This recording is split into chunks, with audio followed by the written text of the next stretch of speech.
Today I thought we should have Mahasaraswati's Puja would be a good idea. Because we did Mahalakshmi, let's have Mahasaraswati.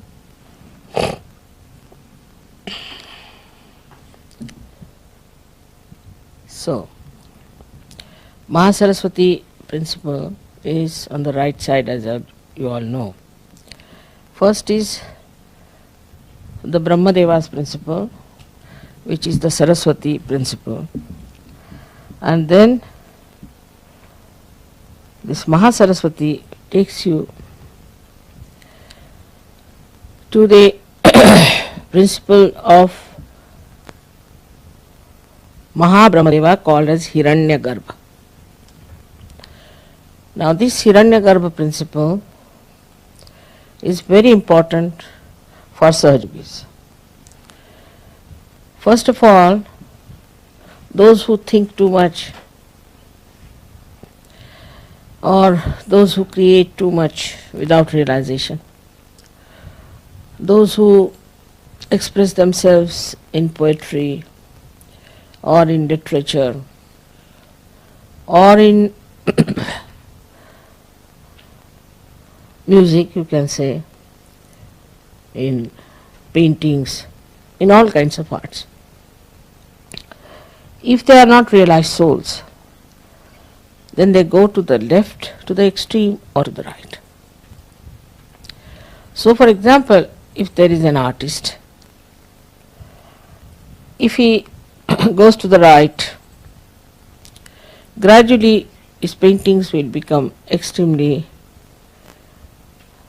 violent expressions, would be very much showing something very violent.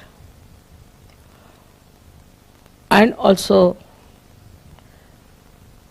rather I would say, he would be a man who would be inflexible.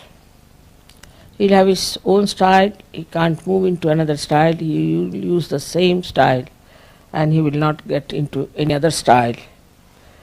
Kind of a austere nature he develops in his productions, and then when he gets tired of it, then he will take to something you can say like abstract art. But without realization, the abstract art can be something very absurd and funny. I have seen the extremes of it. That I have seen people who put big canvases on the ground and poured lots of oil paints one after another and roll over it. It's supposed to be a painting. They say this is spontaneous because they fell on it or they rolled on that, so it's spontaneous painting that's come out. Now this spontaneous painting should come from a spontaneous personality, not by rolling on thing or something. I mean, all sorts of things they do, but there's no end to it, to which nonsensical things they take. And they think they have achieved a lot and they have done a lot, and also they sell it to people who have too much of right side. They like it. So they put in lot of effort to create this kind of a painting. Also the today's pop music also, which is very aggressive, is from the same outcome, because you cannot ascend, so you move to your right. And this pop music then starts, now it's becoming so horribly noisy, I don't know what to call it, absolutely it can deafen your ears if you listen to it. And the whole thing is, the whole gestures and all that are so ugly and so aggressive, as if they are going to eat the mic. Sometimes I feel the way go on with the mic and things like that. And see, then these people also impress such people who are very right-sided, and so they become popular. But the popularity is not the sign of real success. It will come and go away. All such artists and painters come and go away. They have no standing. They they are there for a short time, and then the history talks about them, those who have been in the center, never about the people who went to the extremes. God knows how many must have come and gone, and those who are today also painting or singing in that way, tomorrow they will not be known. One after another, you see, the craze comes in, one comes, then goes away, another. So they are crazy people, and they create a craze, and the crazy like them enjoy the craze. So it amounts to something that is just wasteful, creates no impression in the history. So this is the right-sided nonsense that comes out of the right-side movement of the sympathetic, going too far with your creativity and also your writing. Like there were many writers in English language, you know, from Shakespeare you can start, who showed the futility of human endeavor, like we call it Avadhuta, the one who has reached a very great degree of development in his spiritual life. He can see the futility of human endeavor, and then he brings them to the point that they have to rise above these stupid inhuman endeavors and take to some sort of an endeavor which will bring them something higher and also will create something of an eternal value. Then also we have, I think in English language I have said, except to Somerset Maugham and all that, the very centrally placed people, also Cronin was, I would say. But then this Hemingway came and he started moving towards the right. Now I don't know, I don't read now modern novels because it's all full of filth. So it moves to the right. So one is which moves to the right and talks about all kinds of violence, this, that. That also is absolutely not palatable to human consumption, I tell you. But still they write and people like it. People want to read about Hitler, they want to read how people were killed, of war stories, this, that. They want to see pictures which has full of violence or killing, this and that, so that their own desire to be violent is satisfied in seeing those things in films and in otherwise also reading such books of that kind. On the left hand side, when they move, you see these artists, then same about musicians, as I said, that the musicians become sort of absolutely suffering from Greek tragedy all the time. They go on crying and weeping and saying that this is sort of, we have been very sad, and the sadness and the tragedy of life. I mean, they go on crying and make you cry also. So there's no hope for them, and they just go on doing such stupid things. Then we have, you see, many artists also of the same kind, especially French writers as well as French poets also, and French painters, if you see. They are very left-sided because they drink a lot. If you go in any France village, after 7 o'clock you can't find even one person on the road. And even if you want to find out the road and you knock at the door and request them that you'd like to know some road and all that, they're all drunk already at 7 o'clock. So with this thing they become extremely over-romantic type, and they sing songs of romance, have no romance in their life. You see, they just some sort of an imaginary romance they have.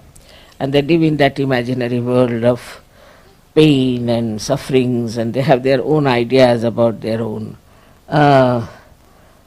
romantic models that they formed in their heads, you see, with their left side.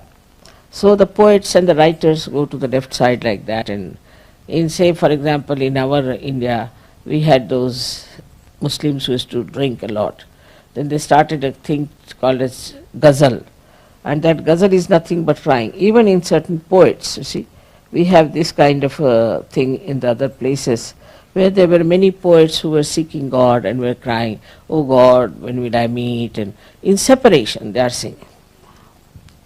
Not in the meeting, not in the yoga, but in separation they sing, when will I meet you, O God, and all that, and all such people who are still seeking, like such songs going on. Up to this much is all right, but then you get lots of grotesque type of writers also who write such horrible things that you feel you are in hell. The way they describe things are horrible, and in Sanskrit it's called a bibhatsa. They create a bibhatsaras, and it's the description of very filthy things which were never before, even in English language, never I saw that, but now some books are full of filth and dirt and horrible sex descriptions that you just can't bear it. So all this comes with the left side movement, that because you see society also moves from sometimes to the right, sometimes to the left. So when it moves to the right, they like right-sided things. Sometimes they move to the left, they like left-sided. So also there are people with two types of temperaments. So that's how they start appreciating these things, and unnecessarily they believe that they are tragic. As you know about the Greek tragedy, which is a very sort of a fundamental things, I would say, for Western literature, is a Greek tragedy, where a woman marries a man, but she doesn't love her husband, so she loves somebody else, and that tragedy is there. I mean, it's artificially created tragedy that shows that you have married to some man and you should be happy with him. Of course, I mean, if the man is very bad and troublesome and all that, then you can give him up. But what's the use of pining for another man, living with one other man, sort of a thing, as you must have heard about Tolstoy, who was another great realized soul. He's written Anna Karenina, and ultimately he saw that Anna Karenina commit suicide, because what she was doing a wrong thing, you see. So he brought the whole thing so beautifully out, and such an introspection all the time is going on, and also the futility of this kind of a romance that was there. So all this shows to us that there are people at the same time who are in the center. I would say in French writers also, Maupassant was one of them whom I would put in the center. He showed both the sides and he showed the right side also. So we have had Goethe, we had many sort of people in Europe and England, also in English language, because I am talking about English language. But also same in Sanskrit, in Hindi, in every language, we have the same type of people, but more in Sanskrit, we don't have many people with this right or left side. The reason is, for the literature, there are some rules and regulations. It's not the Western idea in India that we should be abandoned people. That's not accepted. So even in literature, there is a kind of a restriction. What is a literature? Sahitya is called as Sahita, means which will be benevolent. Sahita means which will be benevolent. If it is not benevolent, then it is not Sahitya, it's not literature. Then it is trash. So that restriction, you see, which is there, which is given to us by great saints and seers, is still accepted. Of course, some people deviate a little bit they deviate. But once they deviate, it goes out of the society. People just don't read it. Say, for example, some people must have written this Kama Sutra or something long time back. But we never knew about it, we never read about it, till the Germans came and made such an ado out of it. We never knew that there are such books. Even now, I don't know who wrote it, or I've never read such a book, I've never seen it with my own eyes. But we have heard about it, that people wrote such things. But actually, if you ask an ordinary human being in India who is maybe a scholar also, he will say, what's that? I've never heard about. But the Germans or the Japanese very particular on these things. They want to find out all such things. So these creations of ugliness, I should say, or of vulgarity, all these are a compensation for people who are very right-sided also. Because a right-sided man will always take to drinking. Because, you see, he wants to compensate. So the right-sided man also will like such horrible things just to quench his thirst for power, you see.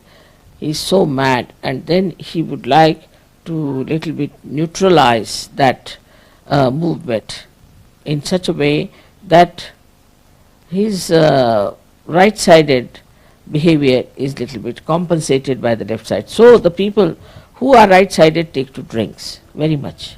You will see people will work very hard, and 2 nights, Saturday and Sunday night, they will just drunk. Then Monday they will come out with a hangover. See, it's very interesting to note how human beings are. For 5 days they will slog, and then 2 days they will just go into a kind of a hibernation, as they say, and absolutely lost to the whole world. Whether they are doctors or professionals, they don't care. So whatever they earn in 5 days, they'll spend it in these 2 days in drinking and finish it off. So that's how the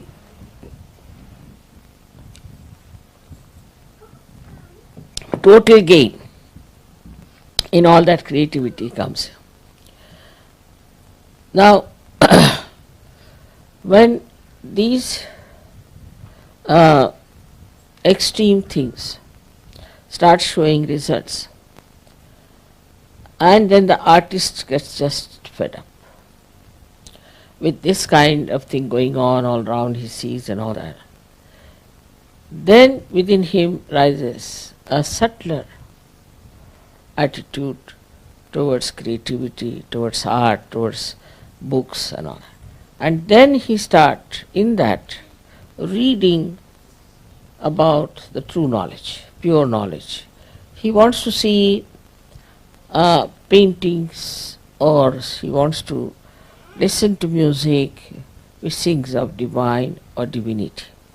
Whole that madness makes him really think that now we should start doing something better. And then the Mahasaraswati principle starts working out. But in that also, when they start thinking of God, they fall into traps. Like, you see, somebody might fall into some sort of a religion. Now, as you know, these religions so-called are just money-oriented or power-oriented. They are not at all, in no way, spirit-oriented. That's the reason when they are not spirit-oriented, what they give people is a kind of a personality which is all mental. You ask them about Upanishads, they will cite verses after verses. Gita, they will give big lectures on that, hours together. For this Chinmay, you see, if you hear him, he speaks for hours together on Gita. We get tired and bored stiff with his lecture. He can speak about it, but nothing inside. Nothing inside. And whatever they speak has no effect on others also, because they are not awakened people, they are not connected with the divine, and whatever they do is just mental. So when the Mahasaraswati principle is awakened, you start seeing it clearly that this is mental, this is not the truth. There must be something higher.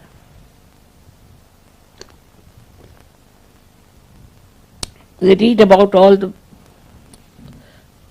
the spiritual works in their own religion in which they are born. Then they start moving out and reading about some other religions also. Then they think that every religion says the same thing. Then it comes to the Agya point. When it comes to the Agya point only, then suddenly they realize that there is something wrong, that people are mentally only accepting this religion, and there must be something beyond this. At that point, if somebody gets the realization, he just sticks to it. But this Mahasaraswati principle has to be awakened in all the people who are musicians, who are artists, who are this and that and that. And those who have reached that state, then suddenly they can get realization very easily. I have seen some people, very great artists they are today, but when they came to me first were not at all well known or anything. But when they came to me while singing only, they got their realization. Just singing. Or there was one gentleman who was just playing tabla before me. I was not so good. All right. And then I was in Pune where I saw him. And in Pune he was playing very well. And I said, he's the same fellow. But somebody said, no, mother, he's not the same. He was not such a great player. I said, all right. I had taken some flowers for these musicians, so I sent it. He came running and touched my feet. Mother, have you not recognized me or what? I said, I have. That's why I brought you the flowers. I didn't know what to say. But the way he had improved, now he is a world famous tabla player. World famous. It has happened with many others also, with the sarod people, with the star people. So many people have achieved a lot. Musicians, they, after coming to me, they have asked me that please do something that we should be able to enhance our creativity. I just take to search, that's all. And when they were awakened, very surprisingly, today most of them are very well-known musicians and very famous in India.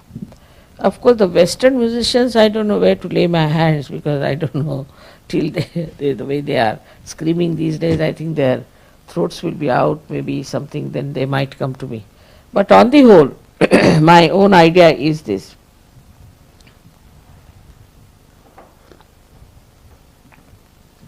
That those who have reached Mahasaraswati level through reading or through creativity, but through writings or anything, when they reach a certain state of agya, then either they get disappointed, go to the left, and absolutely think that this is all useless. Or else, if they get realization, they become really very dynamic artists, very dynamic writers, and people who are creating something of an eternal value. So many Sajogis who have never spoken on the stage, who have never been on the stage, they said we had a fright for the stage. They all, surprisingly, now have become great orators and speak very well and know so much. So, this is the Mahasaraswati principle. Now, this makes you a person much subtler, and you start becoming aware that the gross understanding we had about our art or our creativity has to be subtler. We have to be subtler people. And then such writers only appeal to people who are subtle. Like William Blake was regarded as a mad poet. I mean, in India I never read about him. I did read on my own, but in the colleges, university, they never had William Blake, or in any book as such there was no William Blake. But when you go to these people and talk to them, there was one called Munro fellow. He has translated Gita into English. It's a very wonderful person. He is actually, I think, he's Italian. He lives now. He's no more. He lived in near Cambridge. I went to see him. He was very anxious to meet me. And when I went there, you'll be amazed. He did my arti, and he said a mantra in Sanskrit that, "Oh God, you have come to my house. What have I done in my previous lives that you are in my house?" Such a beautiful poet, you see. And he said in Sanskrit language. He was a master of Sanskrit. So I asked him, from which book you have taken this couplet? He said, I have composed it myself. So beautiful it was. And then he said certain things from Gita and all that. And he said, Mother, I don't know, you might be, he was very old that time, he was 8 years of age. He said, Mother, maybe you might be able to change this English, but I don't think I have done anything. Even when I translated Gita, they are just reading Gita, that's all. So what's the use of my translation? Just like Bible now, they are reading word by word Gita, so finished. What's the use of doing this work? And he was so disappointed with the whole thing. So he said, what will you work out? How will you work out? I said, all right, I'll try. He said, of course, you are there, you are an incarnation. He just recognized me. I know you'll work it out. I wrote a very nice letter to me also. And then he died. But such a nice man, and he suffered a lot. Nobody tried to understand him. He said, I talked to so many scientists and things, and they are absolutely useless and very superficial. So I don't think in this country of England you'll be able to do much. It was a very superficial country. There were at least 20 English Sahajogis with me, and they were listening to it. He said they're extremely superficial, this language is superficial, they don't know about anything about spirit or anything about Kundalini. But he was a very well-read man, very deep person. And he told me that while he was studying, gradually he felt this Mahasaraswati principle. The way he didn't say Mahasaraswati, but he felt that there must be subtler knowledge. So he took to books like Gita, this, that, and then suddenly he felt that it's all reading again. It's just the same, like translation. And especially when he translated Gita, he was amazed that people were just reading it like Bible. Then he said that, Mother, I don't know how, but one day I was praying to Mother Mary and to the Holy Ghost, and I got my realization. So he was a realized soul. And he saw me in dream, you see. He said, in dream you came and gave me realization. It's surprising. He saw me in dream and he got it. There's another few people who have got it, but especially him, I was so surprised. So when I arrived in his house, he recognized me immediately. He said, I saw you in my dream. You came and you gave me realization. You awakened my Kundalini and you gave me realization. So you can imagine that this gentleman was so beautifully placed, so subtle he was, that at the Agya point, he just got the dream and he got realization. And he said, all the knowledge is now revealed to me so much more. And then he sat down with me. He said, can you stay for some time? I said, I am now going away. But at least for 5 hours he was talking to me. He was not tired. He would not leave me. Such an old man was sitting at my feet. I was telling him, you sit on the chair. No, I am very good. I am very much all right. You're sitting there. So this is what happens with this Mahasaraswati principle developing within us. But we should allow that to grow within us. So in Sahaja Yoga we are not told that we are not to read any book. Not at all. We have to read. But in that book we have to see the subtle points and see for yourself. I don't read any scriptures because I don't need to read. But when I started reading these intellectuals, what they have to say, I was amazed that they are saying the same thing. There's nothing new. What I know, what I say, that's what they are saying. There's nothing new about it. There's nothing special about it. Just what all the scriptures have said, they have said the same thing, and these people are saying the same thing. But by saying this thing, how are they going to propagate? Nothing. It will be just again something that will happen outside and it will drop out. It doesn't become part and part of yourself. So it has to become innate. That's only possible if your spirit comes into your attention. There's no other way out. So luckily you all are realized souls and your Mahasaraswati is very much there. But I would say you must read. Read books of value and understand how it is absolute Sahaja Yoga there. How it is there.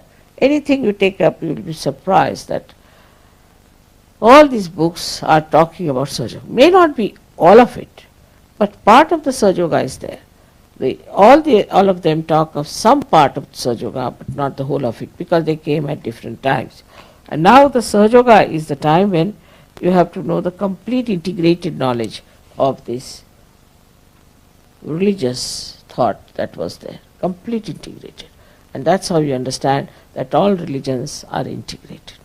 So one should, in Sahaja Yoga, after you come, people don't take to any reading, it's a wrong thing. They should read and understand what others have said, where have they gone wrong, but not these nonsensical people. You shouldn't read these nonsensical people, which you know are nonsensical. But so many, the other day I got this book of the Christian Science. It's all Bible, nothing special about it. They are saying you should not do this, you should not do this and all that. It's all written in the Bible only. What new things are you telling? Nothing. You don't need a science for that, it's just there. But they are making money out of it by explaining, and there's no explanation needed. Because that has to come within yourself, is the point, which is not there. So now this Mahasaraswati principle is awakened within us, and we have to read and see the subtle side of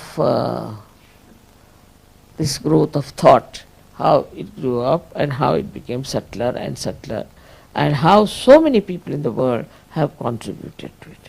So many artists, so many musicians, and so many, we can say, writers who have really contributed to the central path of Sushumna. Because they became realized souls, they were realized souls, some were born and some became, and then they completely wrote about the yoga. For example, Rabindranath Tagore, in the beginning he writes, how, when will I meet you, my friend, and all that, what you call the separation song, because of yoga. And then after some time, suddenly he gets his realization, because he becomes subtler and subtler and subtler. Then he writes about his meeting the spirit, and he writes about it. So these things work out in such a manner for some people that by their subtleties they arrive at a point of realization. Same thing happened with Buddha. He did the same thing. He renounced everything, he renounced his family, went out, read Upanishads, this, that, everything he read, and ultimately reached Gaya, where he was sleeping under a banyan tree. And while sleeping only, he was so tired and fed up, he got his realization. And that's what is very important. But for the Buddhist, what he did before going there is important. So they want to also renounce this and become sannyasis, this, that. But by becoming that, nothing is going to happen. It's going to Gaya, and sleeping there also won't happen. It has to happen because he was a pure seeker, true seeker, and that's why it happened. But for Sahajogis, they don't have to do anything of the kind. They just get it realization.